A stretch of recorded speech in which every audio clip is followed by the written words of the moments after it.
Assalamualaikum warahmatullahi ta'ala wabarakatuh.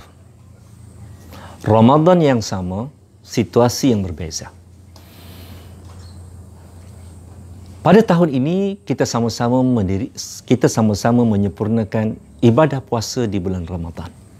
Ramadan yang sama, tetapi situasinya amat berbeza.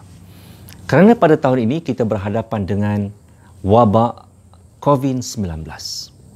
Maka oleh yang demikian kita berhadapan dengan suatu perintah yang dikuatkuasakan oleh kerajaan sehingga kan kita tidak boleh bergerak dengan bebas, yang disebut sebagai perintah kawalan pergerakan. Sedang penonton yang dirahmati oleh Allah Subhanahu wa taala, sebelum kita berbicara tentang Ramadan yang sama tetapi situasinya berbeza, suka saya menukilkan 3 kisah yang berkaitan tentang perintah kawalan pergerakan. Pertamanya, Allah Ta'ala ceritakan dalam Al-Quran kisah bagaimana berhadapan dengan ancaman. Suatu hari, Nabi Sulaiman bersama dengan angkatan tenteranya dalam suatu perjalanan bertemu dengan sekelompok semut yang disebut sebagai lembah An-Namlu, lembah semut. Maka di kala itu Raja Semut memerintahkan kepada semut-semut yang ada supaya masuk ke dalam sarangnya. Maka masuklah semua semut-semut tadi ke dalam sarangnya kerana taat kepada Raja Semut. Berdasarkan kisah ini, kita dapat ambil pengajaran. Apa pengajarannya? Apabila kita berhadapan dengan ancaman.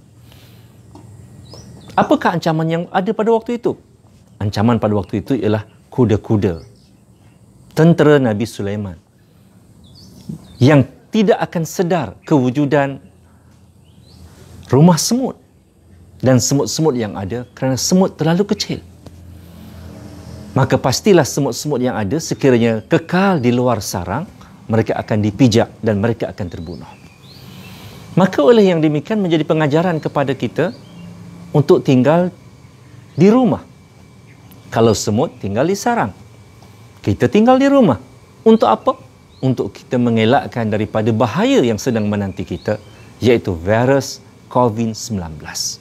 Kalau dulu semut kecil, kuda itu besar. Tetapi hari ini COVID-19 itu kecil, kita besar. Kita tak dapat mengesan COVID-19, tapi COVID-19 begitu dekat dengan kita. Maka oleh yang demikian, untuk kita melindungi diri kita, keluarga kita daripada ancaman virus COVID-19, maka tinggallah di rumah. Soalnya, bagaimana kita nak tinggal di rumah? Saya teringat kepada kisah yang kedua, iaitu kisah Nabi Nuh alaihi salam. Nabi Nuh alaihi salam berhadapan dengan banjir besar. Sebagai malapetaka yang didatangkan oleh Allah Ta'ala. Banjir besar ini bukan salah Nabi Nuh, bukan salah pengikut Nabi Nuh, tetapi kesilapan yang dilakukan oleh orang ramai yang menolak seruan dakwah Nabi Nuh alaihi salam. Sehingga kan Allah Ta'ala mendatangkan malapetaka kepada mereka, banjir besar. Diceritakan pada waktu itu, bumi ini seluruhnya tenggelam.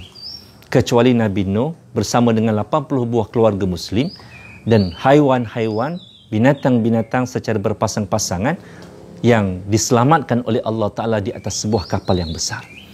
Mereka tinggal di atas kapal selama 150 hari. Tanpa tahu bilakah ia akan berakhir, di manakah penghujungnya. Mereka tidak tahu di mana mereka akan mendarat. Sehinggalah Allah Ta'ala mentakdirkan mereka mendarat di atas Bukit Judi. Bila begitu keadaannya, sedang penonton yang dirahmati oleh Allah Subhanahu wa Ta'ala, bila mana mereka terdampar di atas Bukit Judi, mereka tinggal di sana selama 30 hari untuk menunggu air surut. 30 campur 150 bermakna 180 hari. Bermakna mereka tinggal di atas kapal selama 6 bulan. Mereka berhadapan dengan suatu suasana terkurung selama 6 bulan. Apa yang berlaku pada waktu itu sebagai pengajaran kepada kita? Sabar. Nabi Nuh AS sentiasa sabar berhadapan dengan ujian daripada Allah Subhanahu wa taala. Nabi Nuh sentiasa bersangka baik kepada Allah Subhanahu wa taala pasti Allah Ta'ala akan menghentikan musibah ini pada suatu masa yang sesuai. Maka begitulah sepatutnya kita. Kita hendaklah sentiasa bersabar tinggal di rumah. Dan kita sentiasa bersangka baik kepada Allah Subhanahu Wa Ta'ala. Nescaya Allah Ta'ala akan hentikan wabak ini. Allah Ta'ala akan hentikan musibah ini bila sampai masanya, insya-Allah. Dalam masa kita bersabar, bagaimana untuk bersabar? Apa yang perlu kita lakukan semasa kita bersabar? Saya teringat kisah yang ketiga. Kisah Nabi Yunus alaihissalam. Nabi Yunus pada masa ini diuji oleh Allah Subhanahu Wa Ta'ala. Kalau Nabi Nuh ditimpakan musibah, bukan salahnya, tetapi salah kaumnya yang enggan beriman kepada Allah. Tetapi Nabi Yunus alaihissalam ditimpa ujian kerana apa? Kerana kesilapan dirinya. Meninggalkan kaumnya yang enggan beriman kepada Allah Subhanahu Wa Ta'ala. Maka Allah Ta'ala berikan pengajaran kepada Nabi Yunus alaihissalam. Dia menaiki sebuah kapal berhadapan dengan ribut taufan yang akhirnya ia dipilih oleh kapten kapal untuk ia dibuang ke dalam laut supaya kapal tidak tenggelam. Bila mana ia dibuang ke dalam laut, ikan nun menangkap Nabi Yunus alaihissalam, membaham Nabi Yunus alaihissalam, dan Nabi Yunus tinggal dalam perut ikan nun dalam tempoh masa yang tertentu. Apa yang dilakukan oleh Nabi Yunus alaihissalam? Nabi Yunus berzikir, bertasbih kepada Allah Subhanahu Wa Ta'ala, dan diabadikan tasbih Nabi Yunus alaihissalam dalam Al-Quran. Nabi Yunus menyatakan, La ilaha illa anta subhanaka inni kuntu minaz zalimin, dengan penuh rasa kekesalan. Dia ulang-ulang zikir ini kepada Allah Subhanahu Wa Ta'ala, dan akhirnya Allah Subhanahu Wa Ta'ala menyelamatkan Nabi Yunus alaihissalam apabila Nabi Yunus dimuntahkan oleh ikan nun di tepi pantai. Dan apabila Nabi Yunus kembali kepada kaumnya, diseru kaumnya untuk beriman kepada Allah Ta'ala, dan mereka beriman. Sedang penonton yang dirahmati oleh Allah Ta'ala, berdasarkan kepada 3 kisah ini, kesemuanya menceritakan tentang happy ending. Tentera semut terselamat, semut terselamat daripada tentera Nabi Sulaiman. Nabi Nuh dan kaum dan pengikut-pengikutnya terselamat daripada banjir besar. Nabi Yunus alaihissalam terselamat daripada perut ikan nun, dan kaumnya beriman kepada Allah Subhanahu Wa Ta'ala. Maknanya tuan-tuan, bermula daripada ujian, bermula daripada malapetaka, hujungnya ada kegembiraan. Apakah yang mempertemukan antara ujian dan kegembiraan ini? Sabar, zikir, doa kepada Allah Subhanahu Wa Ta'ala. Maka oleh yang demikian, dalam kesempatan bulan Ramadan Al-Mubarak ini, dan dalam keadaan kita berhadapan dengan wabak COVID-19 ini, saya menyeru kepada diri saya dan tuan-tuan, malah kita mempertingkatkan tilawatul Quran kita. Malah kita pertingkatkan salat sunat kita. Malah kita pertingkatkan zikir kita. Malah kita tambah doa kita kepada Allah Subhanahu Wa Ta'ala. Dan lakukanlah segala-galanya tadi dengan penuh keikhlasan. Kita lakukanlah segala-galanya dengan penuh rasa khusyuk dan tawaduk di hadapan Allah Subhanahu Wa Ta'ala. Saya yakin dan percaya, dan kita semua percaya, dengan kesungguhan kita berdoa, berzikir, beribadah kepada Allah Ta'ala di sepanjang bulan Ramadan ini, akhirnya nanti Allah Subhanahu Wa Ta'ala akan memberikan khabar gembira kepada kita. Apa dia? Khabar gembira kita semua ialah Allah Ta'ala angkat virus COVID-19 sehingga kan tidak ada lagi COVID-19 di sekitar kita, dan kita boleh kembali hidup bebas sebagaimana sebelum ini. Namun bukanlah bebas lepas untuk melakukan perkara-perkara yang mungkar, tetapi kita lepas bebas untuk melakukan kehidupan seharian kita dalam keadaan kita sentiasa menginsafi bahawa kita hendaklah menjadi hamba-hamba yang taat kepada Allah Subhanahu Wa Ta'ala, kerana kita tidak mahu dengan maksiat yang kita lakukan, dengan kemungkaran yang kita lakukan, Allah Ta'ala datangkan semula musibahnya kepada kita.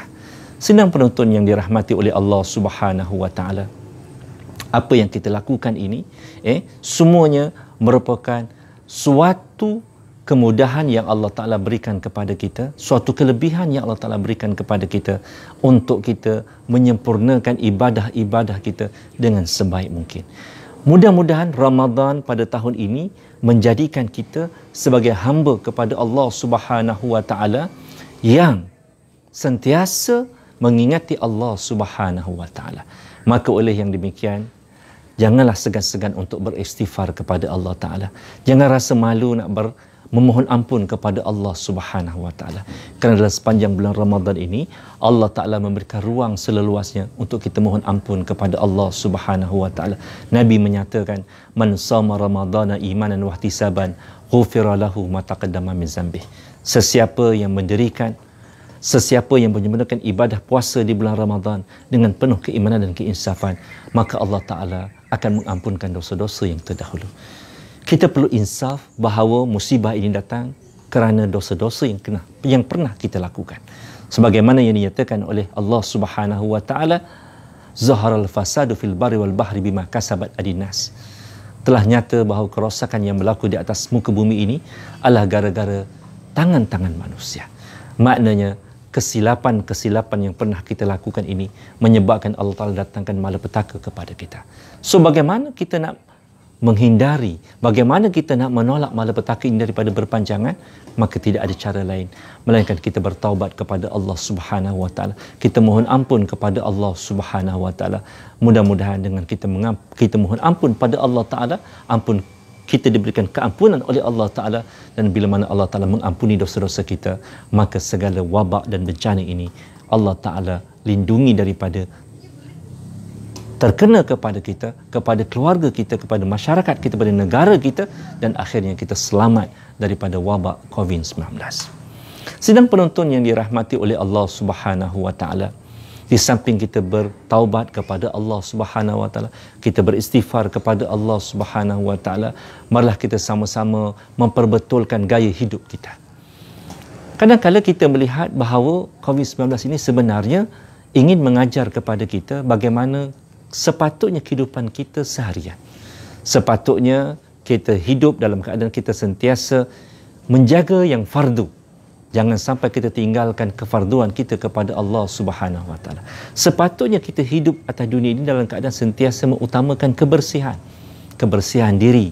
Sepatutnya kita hidup atas dunia ini sentiasa menjaga keselamatan, menjaga kebersihan alam sekitar. Sepatutnya itu yang kita lakukan. Kita lihat sepanjang COVID-19 ini kita dikhabarkan bagaimana indeks alam sekitar kita meningkat.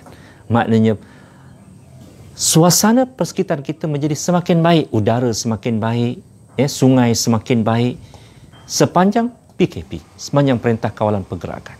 Maka oleh yang demikian, sidang penonton yang dirahmati oleh Allah Subhanahu wa taala, selepas daripada PKP nanti, selepas daripada COVID-19 ini, marilah kita sama-sama menginsafi bahawa kita perlu mengambil pengajaran daripada apa yang telah berlaku, kita mengambil pengajaran daripada apa yang telah berlaku, dan kita tidak mengulangi kesilapan-kesilapan kita. Kita jangan buang sampah merata-rata, jangan buang sampah ke parit, jangan buang sampah ke sungai, yang semua itu akan menyebabkan berlakunya pencemaran alam. Sidang penonton yang dirahmati oleh Allah Subhanahu wa taala, daripada COVID-19 ini, di samping mengajar kepada kita untuk menghargai alam, maka kita juga diajar oleh Allah Subhanahu wa taala untuk memahami, untuk mengingati tentang tanggungjawab kita sebagai ketua keluarga, menyedarkan kita bahawa pentingnya hidup dalam sebuah keluarga. Sepanjang tempoh PKP ini, kita bersama dengan keluarga kita, ayah, ibu, suami, isteri, bersama dengan anak-anak, hidup bersama-sama dengan keluarga, bekerja bersama-sama, memasak bersama-sama, solat bersama-sama. Pastilah semua ini akan menjadikan kita akrab, hubungan kita dalam sebuah keluarga. Dan kita mengharapkan supaya keakraban ini akan dapat kita teruskan selepas daripada PKP, selepas daripada COVID-19. Pastilah kita dapat merasakan betapa manisnya kita hidup dalam sebuah keluarga. Ayah menyantuni isteri, ayah menyantuni anak-anak, ibu menyantuni anak-anak, isteri menyantuni suami. Manisnya suasana ini yang pastinya kita tak dapat lupakan selepas daripada pasca COVID-19.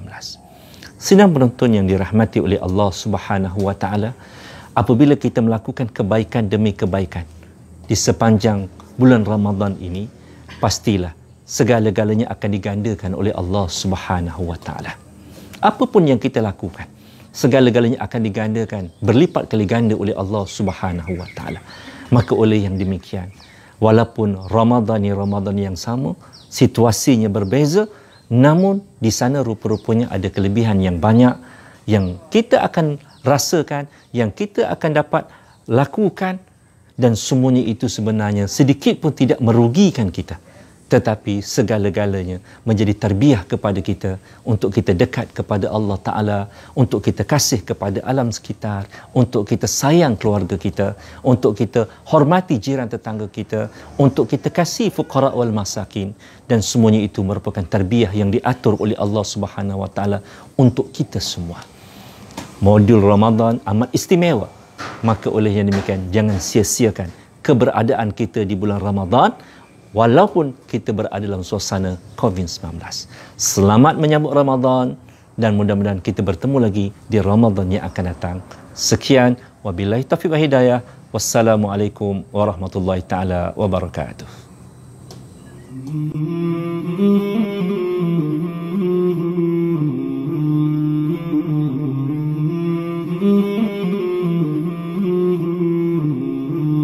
مولاي صل وسلم دائما